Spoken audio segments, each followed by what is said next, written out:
sur notre terre le feu de ton amour et brûle en nous toujours. Bonjour.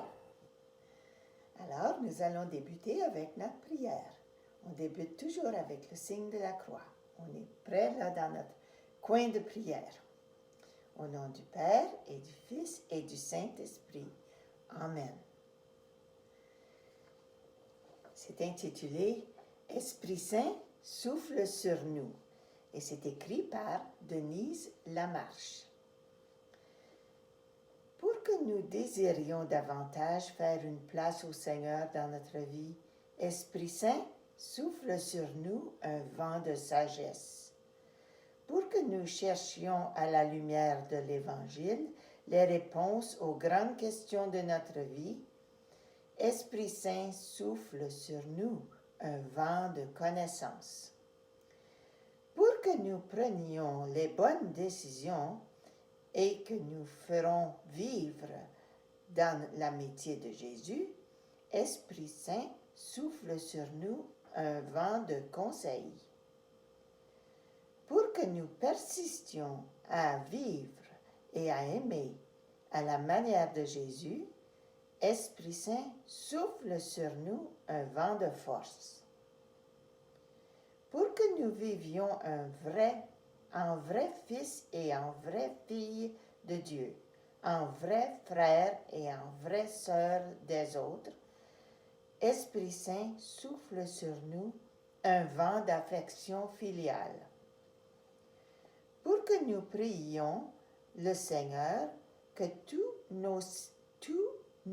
nous le célébrions et lui rendions grâce, Esprit Saint souffle sur nous un vent d'adoration et de louange. Pour que la parole de Dieu soit lumière sur toute notre vie, Esprit Saint souffle sur nous un vent d'intelligence. Viens, Esprit aux 7 dons, viens souffler sur nous, comme sur toute l'Église, pour que nous vivions en disciples de Jésus.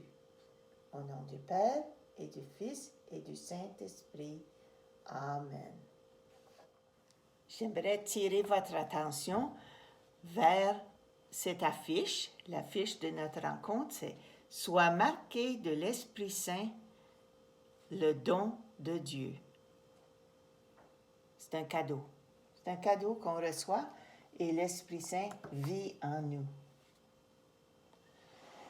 Alors, débutons notre leçon. Qu'est-ce qu'un sacrement? Avez-vous déjà pensé à ça? Est-ce que vous savez c'est quoi un sacrement? Un sacrement est un signe. C'est un signe visible de la présence de Dieu qui est invisible. Par exemple, quand tu rentres de l'école et que tu vois la voiture de ton parent dans l'entrée, tu sais que ton parent est là, mais même si tu ne le vois pas. La voiture est un signe de la présence de ton parent. Dieu, on ne le voit pas, mais grâce au sacrement, on peut dire les signes, nous savons qu'il est là, présent et agissant au milieu de nous. Le sacrement est donc un signe, quelque chose qu'on peut voir, toucher, entendre, qui nous montre la présence et l'action de Dieu dans nos vies, que nous ne pouvons pas voir.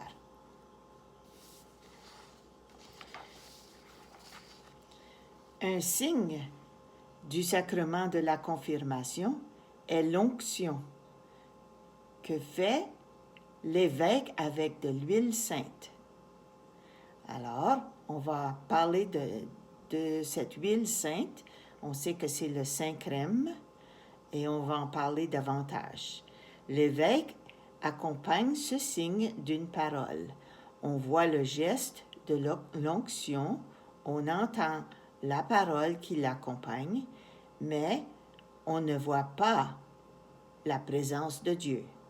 On ne voit pas l'Esprit Saint descendre sur le confirmé ou la confirmée pour lui donner sa force et faire de lui ou elle un envoyé ou une envoyée de Dieu. C'est cela que le signe, l'onction avec le Saint Crème représente. Est-ce que maintenant nous allons passer à la question suivante? On est en train de parler des sacrements. Pouvez-vous nommer les 7 sacrements de l'Église? Vous savez que les sacrements nous transforment. Alors, je vais vous poser des questions et spontanément, vous pourrez répondre. Mais avant, voici. Le sacrement est un cadeau de Dieu, un cadeau que Dieu te donne pour t'aider à grandir dans ta foi. Il y a 7 sacrements pour t'accompagner tout au long de ta vie. La confirmation est un de ces 7 sacrements. Alors, est-ce qu'on peut les nommer? Le premier, c'est le baptême. Alors, si je pose la question, par quel sacrement Dieu fait-il de nous ses enfants? C'est le baptême. Par quel sacrement Dieu fait-il de nous ses témoins, ses envoyés? Vous devriez savoir, c'est la confirmation. Par quel sacrement Dieu nous pardonne-t-il nos péchés? Celui-là aussi, on devrait le savoir parce que vous avez reçu ce sacrement, la réconciliation. Par quel sacrement Dieu guérit-il nos esprits et nos corps? Bien, à la fin de notre vie, lorsqu'on est très malade, on reçoit le sacrement des malades. Par quel sacrement Dieu unit-il les cœurs des hommes et des femmes? Alors, un homme et une femme qui sont en amour et choisissent quel sacrement? Le mariage. Par quel sacrement Dieu donne-t-il des prêtres à son Église? Alors, quand un monsieur fait ses études pour devenir un prêtre, bien, il reçoit le sacrement de l'ordre. Alors, il y en a qui disent aussi, ils appellent ça le sacrement du sacerdoce. Par quel sacrement Dieu rassemble-t-il ses enfants pour les nourrir au corps et au sang de son Fils? Alors, je suis certaine que vous vous souvenez de votre première communion. On appelle ça l'Eucharistie, le sacrement de l'Eucharistie. Les sacrements nous transforment. Les sacrements nous transforment, nous changent, mais le sacrement n'est pas de la magie. Cette transformation n'est pas automatique et instantanée. Le sacrement est comme un cadeau. On peut le recevoir, mais pour en profiter, il faut le déballer, l'ouvrir. C'est ainsi avec le sacrement. Par le sacrement, Dieu nous donne la grâce de ressembler de plus en plus à Jésus. Alors, la grâce est l'aide que Dieu nous donne. Mais pour en profiter, il faut s'ouvrir à sa grâce et se laisser transformer par son Esprit Saint. On passe à une autre question.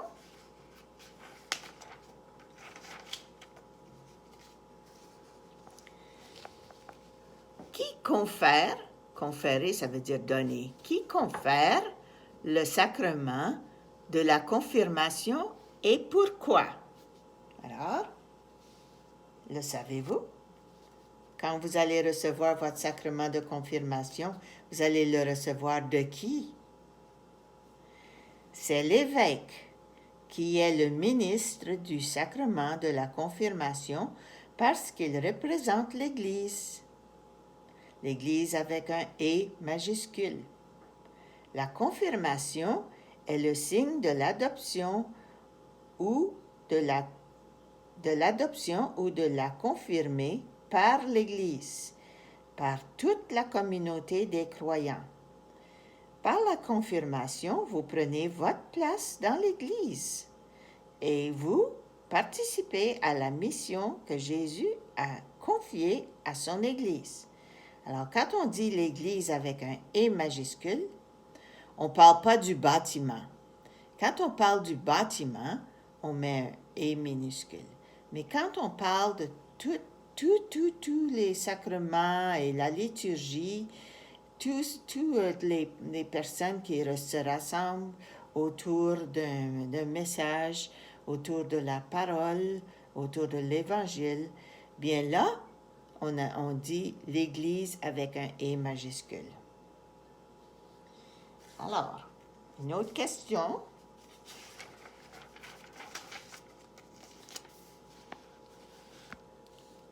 Quel est le nom de notre évêque, le savez-vous? Monseigneur Albert Legat. Regardez bien son nom, c'est écrit, il y a une majuscule plein dans le milieu de son nom et il y a 2 T à la fin. Monseigneur Albert Legat.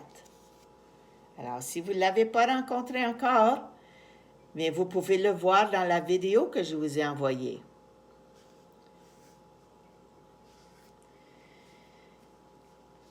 Alors, nous allons maintenant étudier la célébration de la confirmation.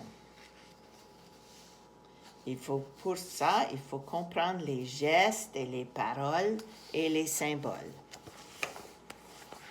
Alors, je tourne la page.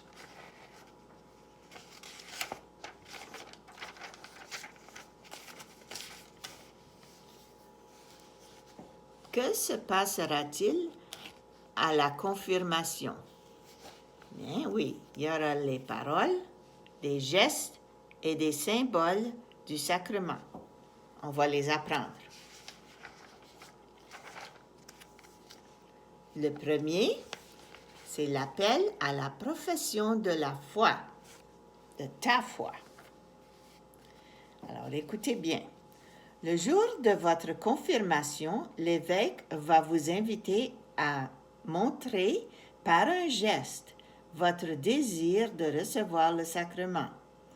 Il vous appellera, chacun par votre nom. Lorsqu'il appellera votre nom, vous vous levez et vous répondez très fort, « Me voici ». Alors, c'est quelque chose qu'il faut savoir, là. Alors, il vous appelle, vous vous levez et vous dites « Me voici » pour montrer que vous vous engagez personnellement devant toute la communauté. Ensuite, vous demeurez debout jusqu'à ce que tous les confirmants aient été appelés. Après cela, il vous invitera à faire tous ensemble votre profession de foi. Cette profession de foi peut prendre plusieurs formes. L'évêque vous posera des questions telles que « Avec Jésus, acceptez-vous de lutter contre l'adversaire, contre le mal? » Et vous allez répondre « Oui, nous acceptons. » Alors répétez après moi. « Oui, nous acceptons. » Parfois, la question sera « Croyez-vous? Croyez-vous en Dieu, le Père Tout-Puissant, Créateur du ciel et de la terre? » Alors, vous répondrez « Oui, nous croyons. » Alors, répétez après moi « Oui, nous croyons. » Écoutez bien la question et vous saurez quoi répondre. Soyez attentifs aux paroles de l'évêque. On passe à une autre étape. L'imposition des mains. OK, l'imposition des mains. Je peux vous montrer une image. Regardez bien. Mais à cause de la pandémie qu'on a, l'évêque ne va pas vous toucher. Il va plutôt, au temps de l'imposition des mains, il va mettre ses mains au-dessus de ta tête sans te toucher à cause de la pandémie du COVID-19. Là. Alors, on doit faire des changements. Il y a des parties qui seront différentes à cause du COVID. Mais ce sera le temps de l'imposition des mains. Alors, l'évêque ou le prêtre qui concélèbre, alors il y aura l'abbé Modichi qui va concélébrer avec Monseigneur Legat.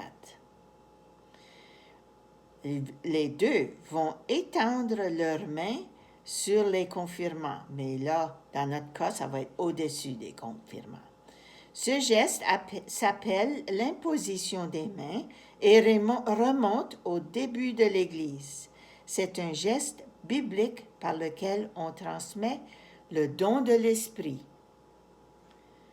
Le jour de ta confirmation, l'évêque et le prêtre étendront sur vous les mains pour que vous receviez la force de l'Esprit Saint, afin de pouvoir accomplir votre nouvelle mission.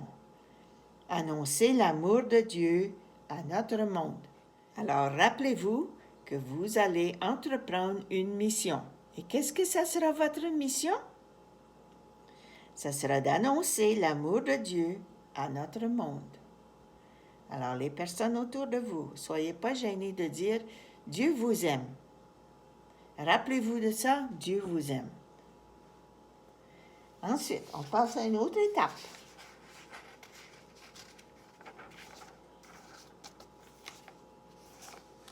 Les paroles.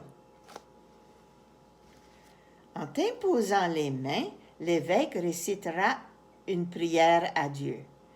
Je vais vous lire cette prière, écoutez-la bien et essayez de repérer les 7 dons de l'Esprit Saint que vous avez déjà étudiés.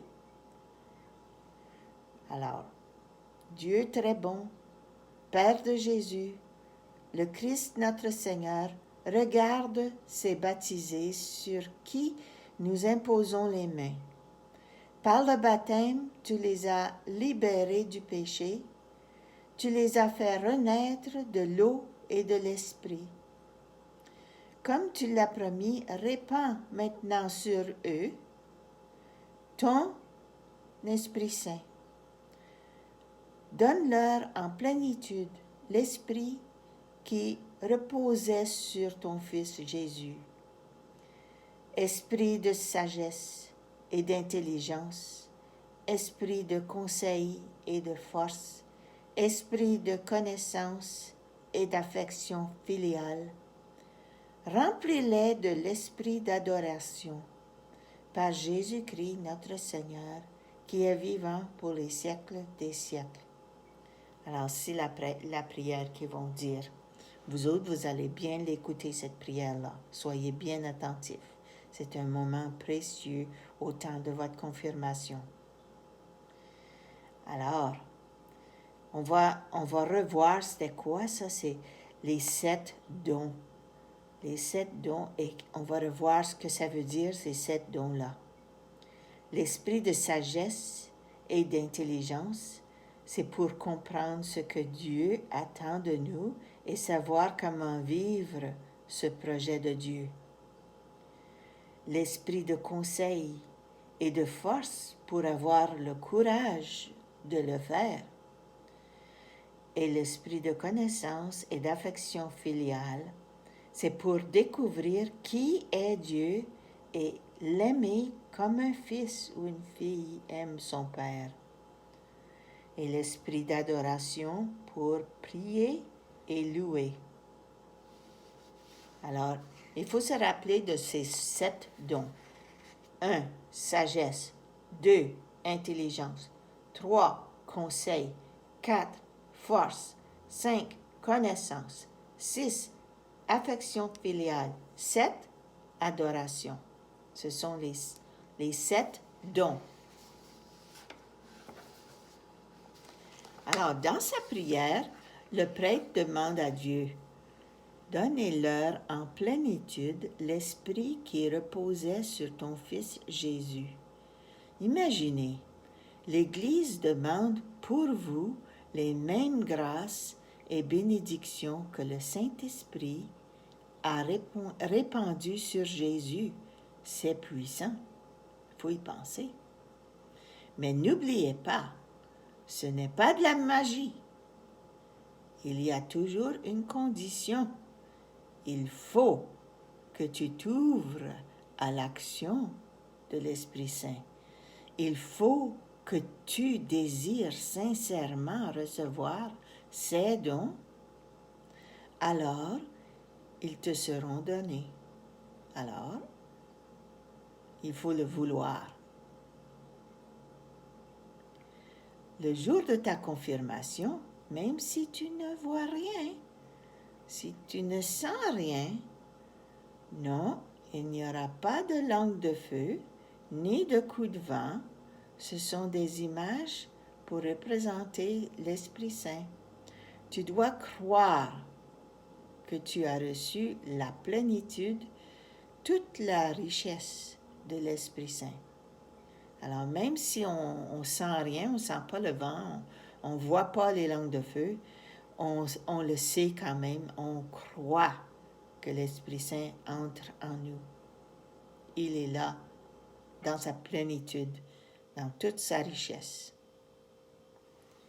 Alors, on continue.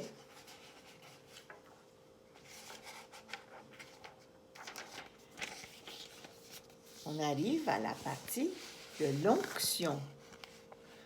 L'onction avec le Saint-Crème.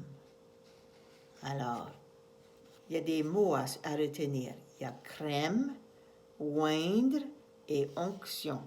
C'est tout des... On pourrait appeler ça des synonymes. C'est l'huile précieuse. Alors, qu'est-ce que Monseigneur va faire avec l'huile? Le mot crème signifie huile. Le Saint-Crème est une huile parfumée, bénite par l'évêque. Même que tu as reçu le jour de ton baptême. Le mot oindre veut dire répandre un peu de cette huile sur le corps. Faire une onction, c'est l'action de oindre quelqu'un. Alors, comment est-ce qu'on va oindre?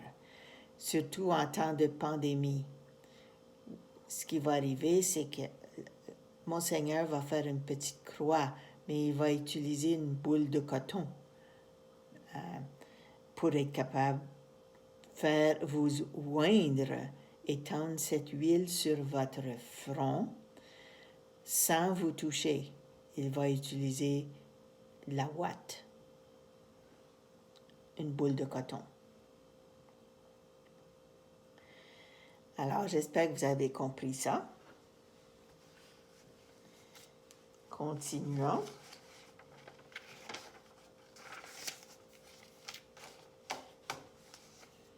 Une autre question. Pourquoi va-t-on vous oindre le jour de votre confirmation? Pourquoi? Eh bien, nous avons vu que la confirmation te donne une mission, faire connaître et aimer Jésus-Christ. C'est pourquoi, au moment de la confirmation, que tu seras oint. Ça veut dire qu'on met de l'huile sur ton front, en forme de croix, pour signifier que toi aussi, tu es maintenant chargé d'une mission et que l'Esprit Saint sera toujours avec toi pour t'aider à l'accomplir. Au moment de l'onction, chacun de vous s'approchera de l'évêque, accompagné de votre parrain ou de votre marraine, et de votre famille. Toutes ces personnes-là peuvent s'approcher ta famille, ton parrain, ta marraine. Et ils vont t'imposer les mains. Mais là, encore, pour imposer les mains, on ne touchera pas la personne parce qu'on doit garder les distances. Mais on va s'approcher, puis on va allonger notre main en direction vers ton épaule. Et l'évêque prendra un peu de Saint-Crème et tracera une croix sur ton front en prononçant les paroles suivantes. Il va dire ton nom. Alors, si ton nom c'est Brie, il va dire comme ça, Brie, sois marqué de l'Esprit Saint, le don de Dieu. Et toi, tu vas répondre quelque chose. Tu vas répondre Amen. On sait ce que ça veut dire, Amen? C'est une manière de dire oui, je crois. Ou c'est vrai. Alors, ce qui m'amène à cette question que j'avais écrite. Que veut dire le mot Amen? C'est vrai, je le crois. Alors, quand vous recevez la petite croix du Saint-Crème sur votre front et que Monseigneur dit « Sois marqué de l'Esprit Saint, le don de Dieu », toi tu réponds « Amen ». Alors, la prière, vous allez recevoir une copie de la prière qu'on a faite au début. Alors, Esprit Saint souffle sur nous. Ce serait bon de la relire plusieurs fois pour vraiment qu'elle rentre dans votre cœur, cette prière, parce que ça explique tout ce qu'on demande à la confirmation. Vous allez aussi recevoir une page de révision. Alors, il y a des questions et des réponses à apprendre par cœur, si on ne les sait pas déjà. C'est une page de revue. Et vous avez une page d'activité. Alors, c'est encore des lettres mélangées pour faire des mots. Alors, je vous enverrai les réponses. Si vous avez des difficultés à trouver les réponses, je vous enverrai les réponses. Alors, probablement que je vous encourage à continuer à revoir et probablement la semaine avant, je pense bien que je vais essayer ça en tous les cas, la semaine avant votre confirmation, je vais essayer de faire une rencontre Zoom. Puis vous aurez la chance de poser vos questions et on pourra peut-être faire une petite révision de ce qui va arriver le jour de votre confirmation. Alors, votre parrain, votre marraine, c'est une personne que vous allez choisir. Ça n'a pas besoin d'être le même parrain ou la même marraine que votre baptême. Ça peut être une autre personne. Mais c'est une personne qui doit avoir été baptisée et qui a fait son sacrement de réconciliation et sa première communion et sa confirmation. Alors, c'est quelqu'un qui a reçu ces sacrements qui devient votre parrain et votre marraine. Alors, si vous avez des questions, vous pouvez m'envoyer des courriels. Vous allez avoir pour devoir à lire dans votre Bible pour enfants. Vous allez tourner à la page 383. Paul guérit un infirme. Alors, vous êtes rendu là, puis vous allez lire jusqu'à la fin du livre, jusqu'à la fin de votre Bible. Et ça va vous servir de bonne revue. Alors, moi, je vais vous dire au revoir. Et si vous avez des questions, envoyez-moi des courriels et envoyez-moi vos devoirs.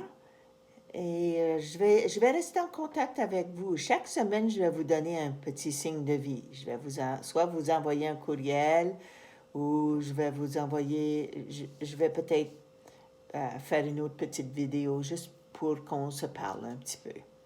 Alors, je vous souhaite une bonne journée et travaillez fort et surtout, priez à tous les jours. Priez pour que vous seriez bien préparés pour votre sacrement de confirmation. Bon courage. Bye bye.